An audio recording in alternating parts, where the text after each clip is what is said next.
Welcome everyone. My name is Manuel Bulwa, and for the next 30 minutes or so, I will do my very best to describe and explain how we can help our students do remote homework, and also how to replace a traditional backpack with a digital backpack, and we obviously explain what that it's all about. This is not a technical presentation. You can find plenty in the web, and I will explain what you can look for and how to take advantage of the abundance of information in the web. Before we get into our topic, I would like to introduce something that you can find in YouTube, and I will encourage you to go into YouTube and search for COVID Cello Project, especially project number 10, which is my favorite. You will see there a fantastic display of technology, human tenacity, and beautiful music to listen to. What it's all about is a collection of musicians, all cellists in 29 countries, all in their own homes, about 300 of them, playing a concert in an incredible coordinated way, despite the distances and the many challenges imposed.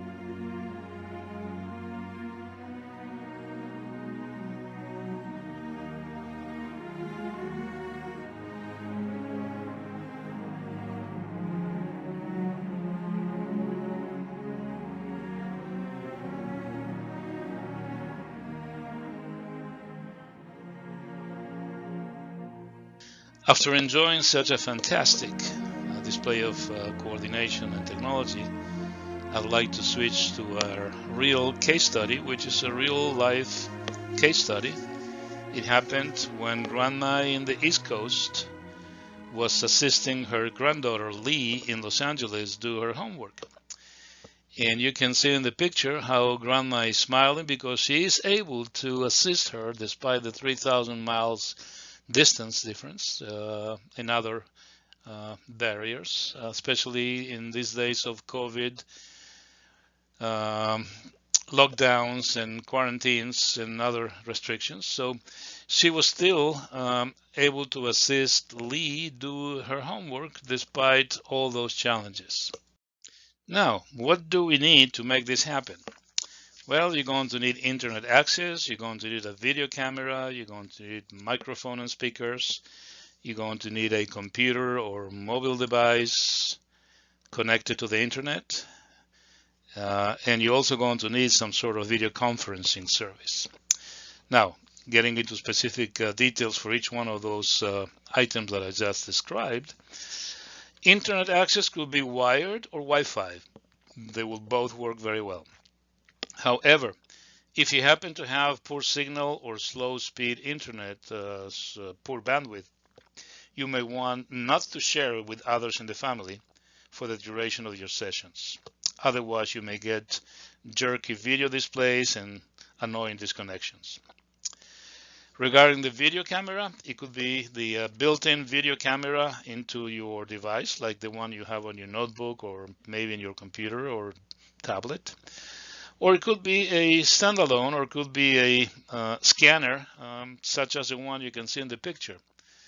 The scanner she is using in this picture is a Caesar book scanner, and fortunately, manufacturers of book scanners of different brands, most of them, if not all of them, were smart enough to include a video camera on the overhead scanning capabilities. So not only you can scan books and show and scan two-dimensional objects, you can scan three-dimensional objects and also capture a video of everything that happens under the camera, which is pretty handy for our purposes. Now, when it comes to microphone and speakers, I would recommend you do not use the microphones on the tablet or the speakers on the tablet or external speakers, it will be better if you can try to use headphones, because they will eliminate the background noise, so we do not hear the dog barking, we cannot hear little brother crying, noise from the fan of the computer, and most importantly, you will not going to hear the speaker acoustic echoes typical of reverberation when you use external speakers. Now, when it comes to the computer or mobile device connected to the internet, could be a PC, could be a cell phone, could be a tablet. The one issue that we need to understand is that if we have to plug a cable from the camera or the device or the scanner into your tablet or computer, we better make sure that it is possible to connect via cable, because you may or may not have a connector to connect to. If that is the case, like an example, perhaps a Chromebook, where you may or may not be able to plug a device with a cable, you need to find a wireless connection, which is plenty of options in most cases. So whether you plug in with a wire or with a wireless connection, you should be okay to perform the functions that we're trying to explain in this session. Sometimes with a cable, you may have to use one or more adapters to make it happen. So in essence, you have three options. You can connect via cable directly as it comes out of the box, or you may need to use one or two adapters to make it happen through the cable. And if all of that fails, you will have the option of a wireless connection. We're finally going to need a video conferencing service. More on video conferencing services later in this presentation. Anyone hungry? No? Yes? Well, the reason I'm asking is because we're switching to culinary terms now. I just wanted to start with a recipe that has servings for two. It needs about 5 minutes of preparation time if everything is ready. It's going to need one willing grandparent, one student welcoming homework help. All of the above resources that I just described in my previous slide is going to require a pinch of grandmotherly patience and lots of love to taste. The directions to make this recipe happen, well, make sure grandma is willing, ready, and able to help. Turn everything on, connect via internet, start the software, place your homework sheet under the overhead camera, confirm that you can both hear each other, that she can see your sheet and hands, and you can see grandma's smile. For serving suggestions, season the ingredients with patience, love, and gratitude. Bon appetit! Now that we've finished enjoying our recipe, we can get a little bit more serious and go straight into our subject for school homework assistance and try to see how technology is going to help us overcome the current circumstances, which we all know we are in. We have COVID quarantines and lockdowns. We have mom and dad working at home all day. We have schools closed. Well, we still have to do homework. How will technology help us? And once we manage to have technology, what areas can we apply the technology on? Well, we can have remote tutoring. We can discuss math, formulas, equations, and graphs. You can see on your screen how easy you can actually scribble and doodle and create formulas and graphs and get all the visual assistance that is needed for the purpose. You can also going to be able to scan, share, and edit notes, books, documents, handwriting, and a lot more. You can use a laser pointer. You can create art, diagrams, science projects, because the video camera and the overhead arrangement allows you to show solid objects as well as two-dimensional objects. You can play educational games. Mystery Skype is one of them. You can do read-alongs. You can record and play everything you do, and that will be pretty useful when you replay it and taking advantage of all the good experience that you had during the remote session, and a lot more. Well, what resources do we need to do all this beautiful doodling and handwriting we were talking about? Exactly the way Lee and her grandma were shown the pictures on the previous slides. Just use pen, pencil, and paper. Or if you want to get more sophisticated, you can get into writing tablets, drawing pads, digital pens, digital notepads. You can see in the pictures some examples of what is available in the market. Plenty of that available and many variations on the theme, but you can do a lot more than you can do with pencil and paper, and all of that is available to anyone who can afford it, although those are not that expensive after all. At the beginning of this presentation, we said that we were going to talk about video conferencing and also something that I call digital school backpack.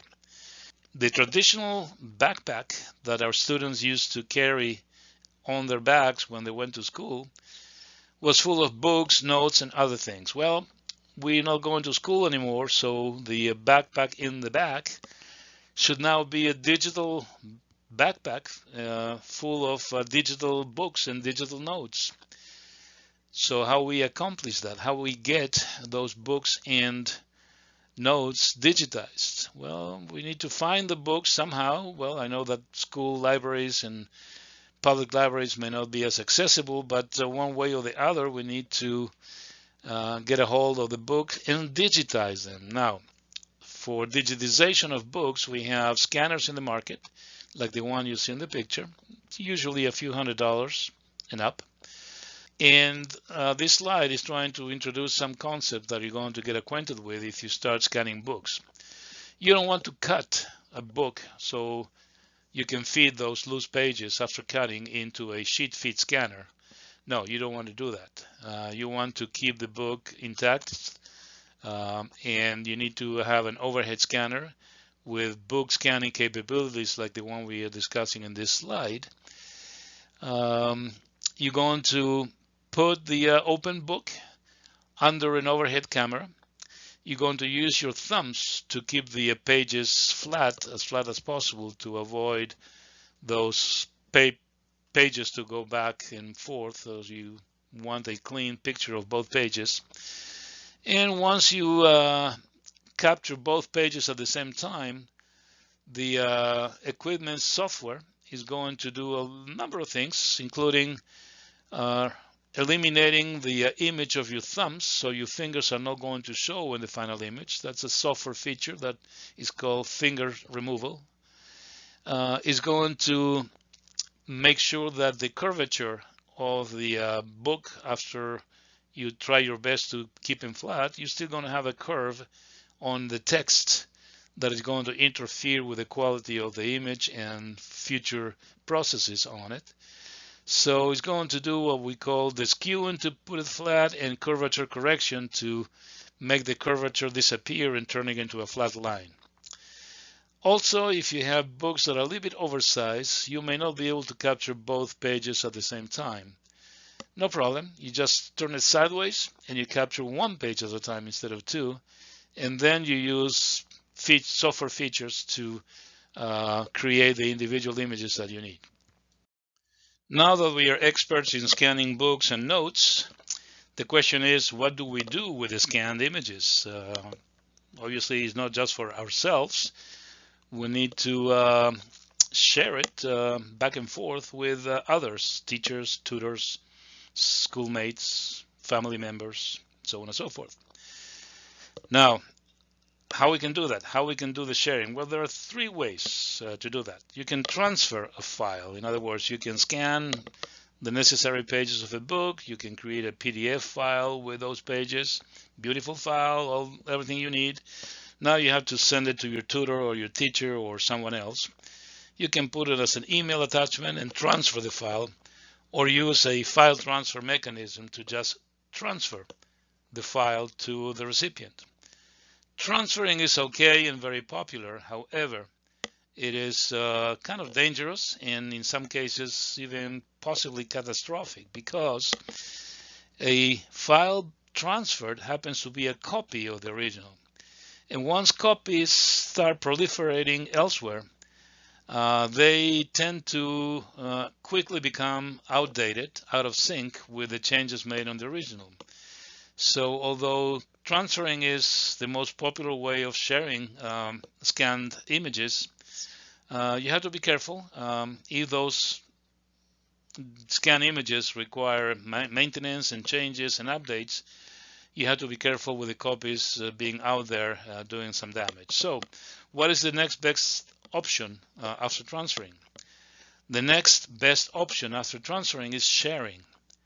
By sharing, what you do is you create one copy, yes, same as before, but that copy is posted somewhere in the cloud and it becomes automatically the new original.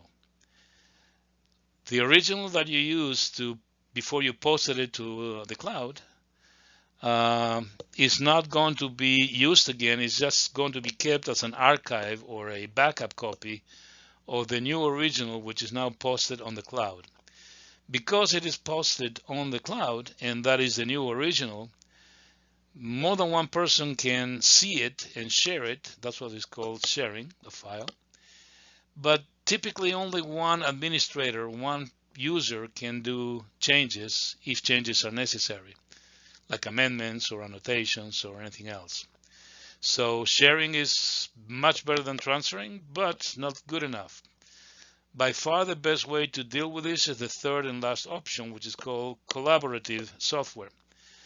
By collaboration software, we mean software that is not only able to utilize a new original posted somewhere in the cloud, but would allow many users at the very same time to do editing, like discussing a project and making annotations. You can see that happening with Microsoft Office 365 these days with Word or Excel. Many users, two or more, can be making changes, and as those changes are made, everybody else can see it in real time.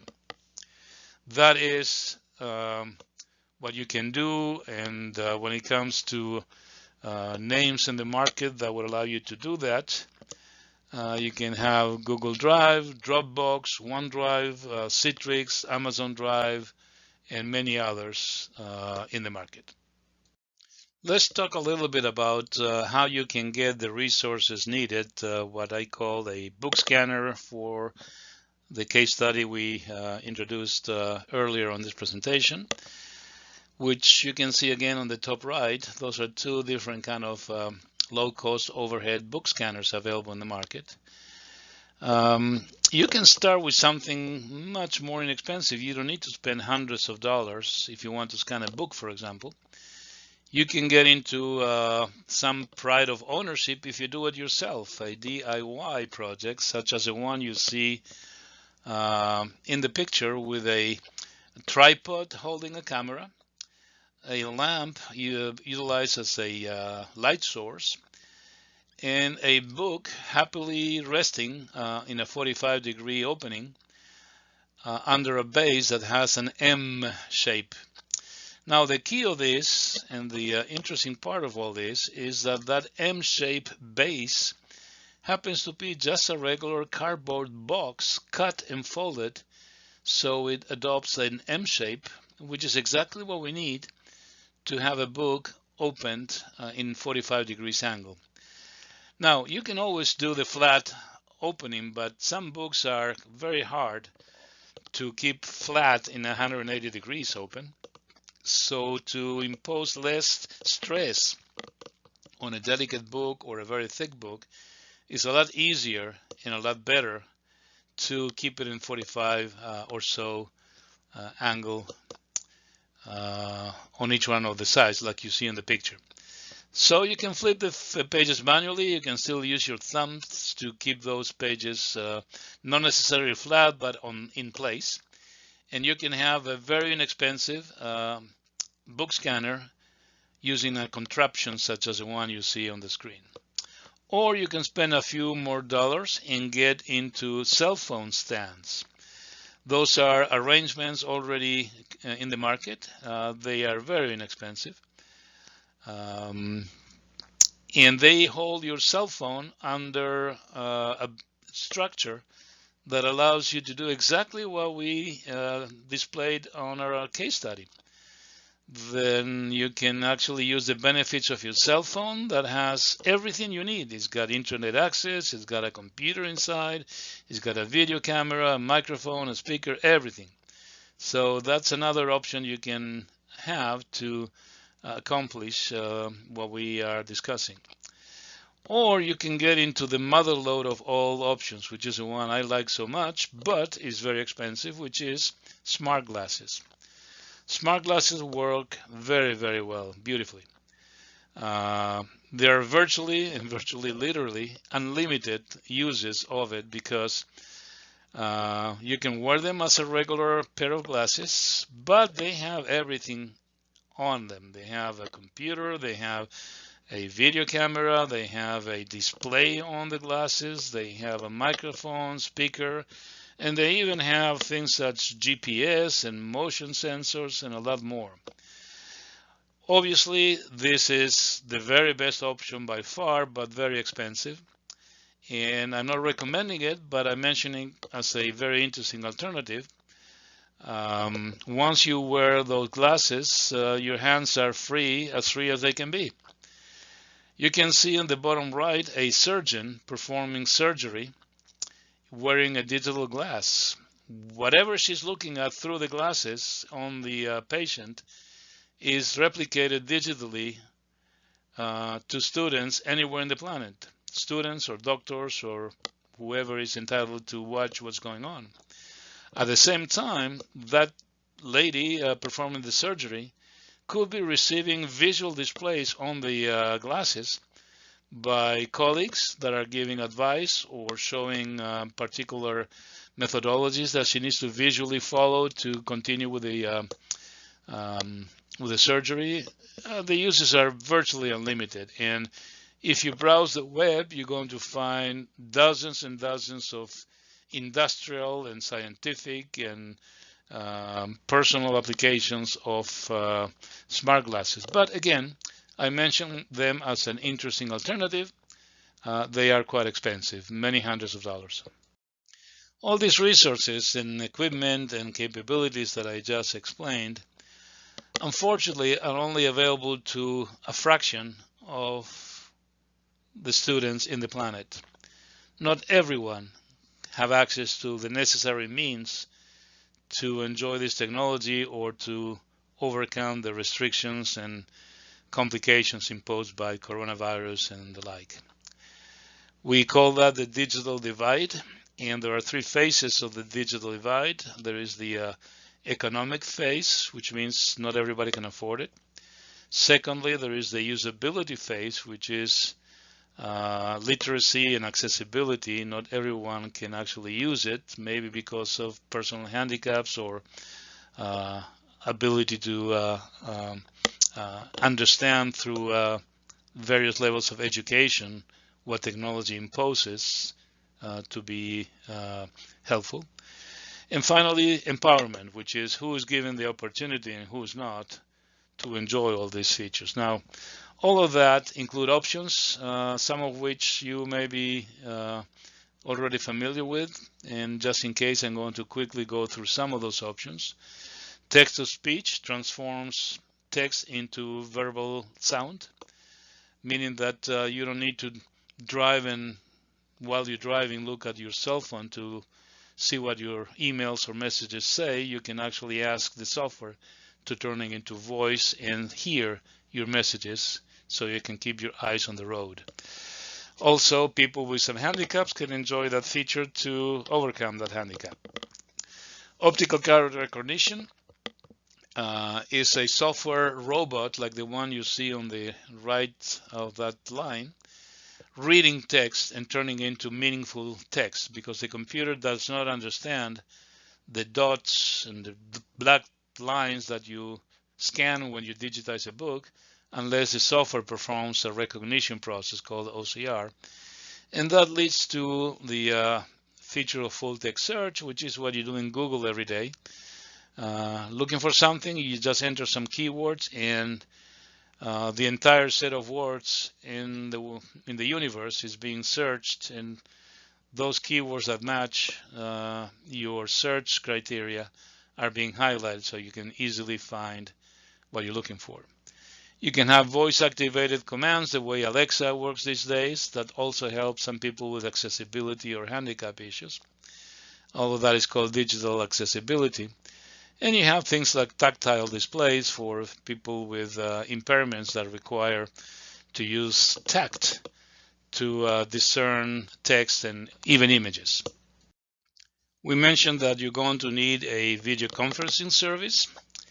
There are many and growing different very good services out there, including Microsoft Teams, Google Meet, Zoom, GoToMeeting, Skype, Splashtop, Cisco, Google Hangouts, JoinMe, BlueJeans, Cisco, TeamViewer, Adobe Connect, and a lot more. Now, when you get into selecting a cloud meeting service or video conferencing service, you may or may not want to pay for that. The fact is that all of them offer a free trial period, but after a while the free trial period becomes fee-based. You have to pay for it. However, if you ask your local school district, there is a chance that your school or your school district may already have for your student, and maybe even for yourself, a pre-established agreement to have a very comprehensive service at no cost to you or your students. So you better do your homework and check with your local school district. When you browse the web looking for information, make sure you check with your Department of Education by state, by school district, and by school, because they publish a very useful and profuse number of resources, most of them very useful. You can also find at the federal, international level, and of course, vendors in the private sector also publish a lot of very useful information, although they have a commercial purpose, but still the information is information. We reached the end of my presentation. I hope it served the purpose. The purpose, again, was to motivate some of you to contribute to our common cause. Thank you very much for your time. Stay healthy and have a great day.